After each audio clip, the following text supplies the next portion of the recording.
What's indeed going on, Jerome's? So, no one told you life was going to be this way.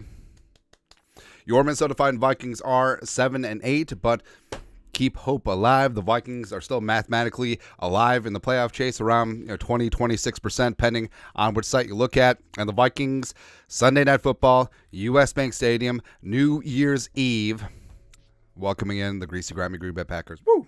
Also, the restart of the JEROME dynasty, the Mormon missile. Let's go. Now, also, so downtown Minneapolis on New Year's Eve is usually a cluster F.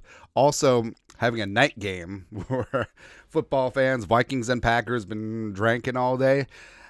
Man, we're actually talking about it. Like, how much would you have to be paid to go down to the game and use public transportation to find a way home? Whether the light rail, whether Uber. I mean, surge pricing for Uber around the stadium might be $300 by the time this game ends up. I don't know, but either way, Vikings fans, please don't sell your tickets to Packers fans. Be loud, be proud, an old acquaintance be forgot. F the Packers.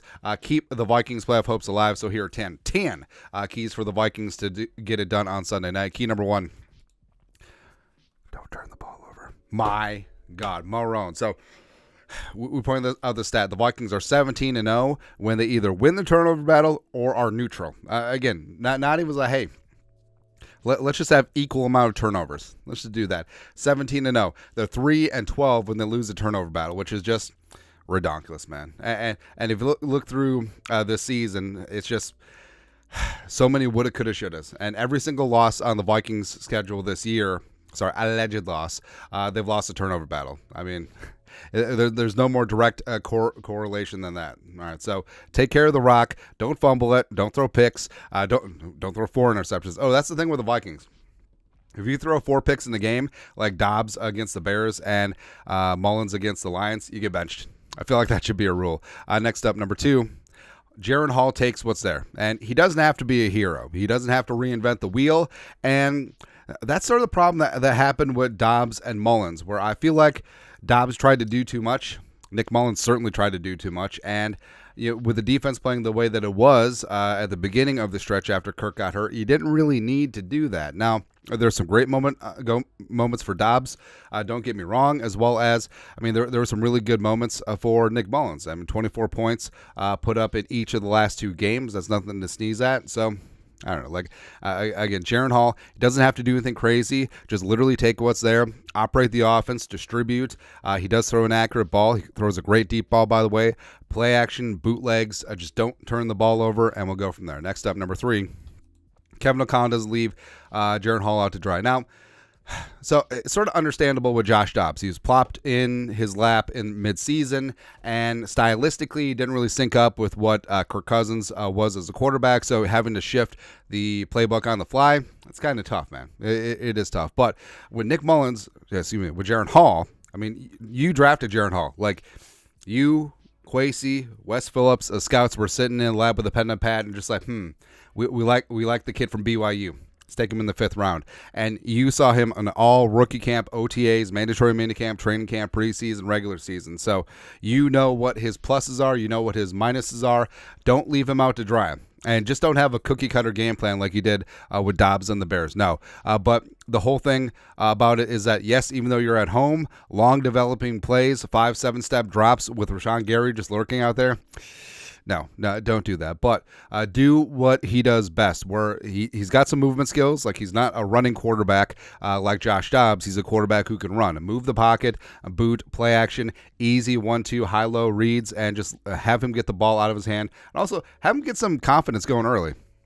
I think that's also going to be key for Jaren Hall on Sunday night. Next up, number 4, JJ rises up again. All right, so Justin Jefferson is on a revenge tour, proving that he is him. 6 for $141 and a touchdown, and he left it all on the field against the Lions. And for this game, it's unfortunate that Jar Alexander won't be out there, because that would actually probably help Justin Jefferson. But safety help isn't going to be out there. But Valentine, the rookie, as well as Nixon, who's been dinged up, and Stokes just came back from injury himself last 2 games.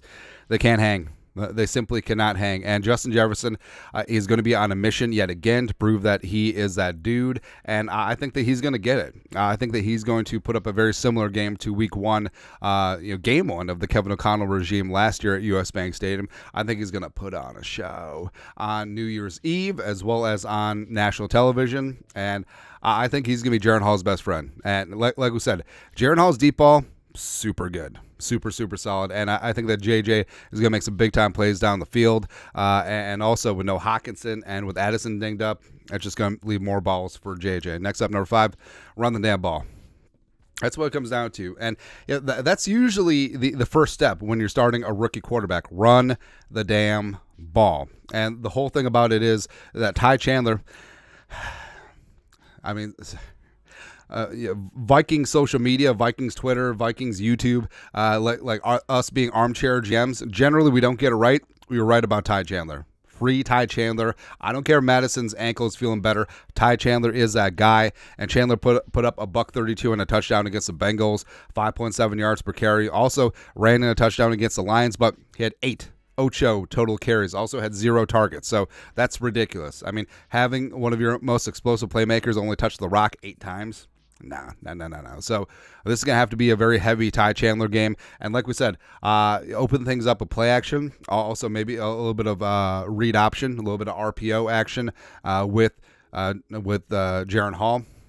Could utilize his skill set both as a runner as well as someone who makes good decisions. Plus, the Packers are 30th in the league against the run, so they're just asking to be gashed. And I don't know what it is, where especially their front seven, they got a lot of talent up there. Devondre Campbell's been dinged up, but Devontae Wyatt, Quay Walker, the 2 Georgia guys, Preston Smith, I think is underrated.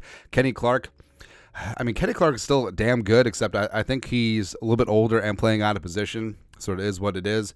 So I do think that Green Bay, I mean, they got talent up front, but, man, Joe Barry is just a mess. Oh, I forgot that they got my guy Carl Brooks. Carl Brooks, the pride of Bowling Green. I hate it. Van Ness is whatever. So, yeah, there we go. Next up, key number 6. Put Jordan Love on his ass. That's right. So Jordan Love, peeing himself a little. It's got to happen. And as long as the offensive line, as far as the offensive line goes, so I mean, we know that Dave Bakhtiari long gone. I mean, for the last 4 years, he's been cashing those checks, but I think he's played like 2 games. But his replacement, Rasheed Walker, has actually been doing pretty damn good. Elton Jenkins, of course, is a stud. Zach Tom, the pride of Wake Forest, is a guy that I loved a lot in the draft last year. He's doing extremely well. But the 2 spots where you can make some hay, Josh Myers, the center, as well as John Runyon, the right guard out of Michigan. So if the Vikings want to sneak up in that A-gap a little bit, can we see some Ivan Pace Jr.? Can we see some Metellus? Can we see some of XYZ coming up the middle? Yes, I think it certainly can. Plus, I mean, Daniil is primed for a bust-out game, isn't he? And also, Jordan Love, his quarterback rating drops 28.1 points when he's under pressure. He only completes 45.2% of his passes when getting heat, as well as he has 4 picks and 8 fumbles when under duress. So, got to get after him. Gots to get after him on Sunday night. Next up, key number 7. 3rd down for what? Yes, indeed. So the Packers offense is 6th in the league on 3rd down. For whatever reason, they are relatively efficient, as well as their defense is 27th in the league on 3rd. So it's pretty simple. Get your ass off the field when you're on defense. Stay on the field, move the chains when you're on offense, and that's what it comes down to. Because the best way for the Packers to take the crowd out of this game is for them just to string along 3rd and forevers, 3rd and longs. Just keep on moving the chains. No, I can't have that anymore. Next up, number 8, Vikmodium AD. Need to stop the runs. And some of the Vikings have not been great at as of late. They gave up 143 yards on the ground against the Lions. And, yeah, you got guys like Bullard. You got guys like Harrison Phillips have been dinged up. But you got to get back to being able to stop the run efficiently. And a big part of it is that they're undersized in the front 7. I mean, you basically got Josh Metellus playing a linebacker spot, but Dillon and Jones are also dinged up. But that's exactly what the Packers will want to do. Try and take the crowd out of this thing, try and shorten this game. And I think they're going to try to run the ball with a plum, but got to stop it. There you go. Next up, key number 9. NFC Week 17 Defensive Player of the Week game. Now, I don't know who it's going to be. I mean, it could be the tried and true guys like Daniil, the real deal Hunter, putting up, I don't know, 3.5 sack game. Go ahead.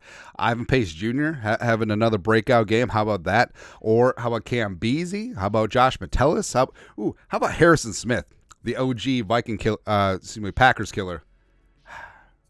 Hope that wasn't a freudian slip. But the Packers killer from back in the day. Or, with Theo Jackson dinged up, Lewis Cine's probably going to be active. So how about Lewis Cine one time? Come on, man. But either way, team defense is going to be key, but also a stellar standout performance. Or how about Jaquelin Roy getting a little bit of run if his ankle is good to go? How about that?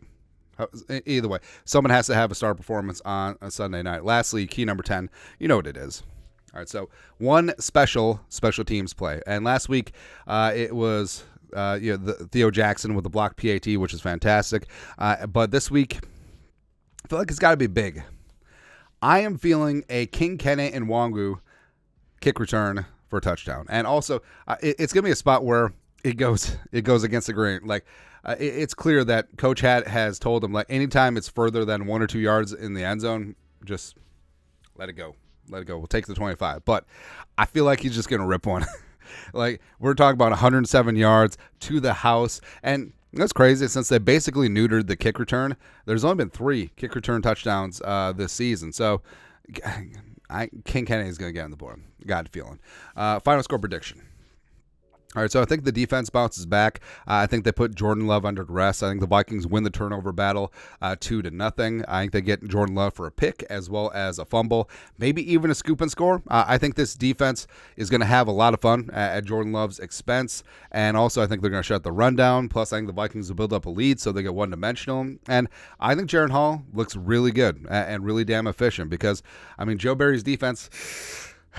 Red Hot Chili Peppers. He's going to give it away now. So I think Jaren Hall actually has himself a very efficient game. Maybe 275 yards, 2 touchdowns. Maybe he scampers for about 30 yards as well. I think he takes care of the football. I think he takes what's there. I think JJ has a huge game. I think Josh Oliver looks nice as Hawkinson's replacement. And I think overall, Ty Chandler gets 20-plus touches, and the Vikings end up winning, going away, keeping their playoff dreams alive. Give me Vikings 31, Packers 17. Packers effectively eliminated from playoff contention. Vikings keeping the dream alive. That's right, man. But that's it. Your thoughts are thoughts. Vikings-Packers preview, 10 keys to victory. Let us know in the comment section below. Subscribe for daily Vikings takes. Want to support the work? Put a little something in the Venmo. But till next time, Skol, production value.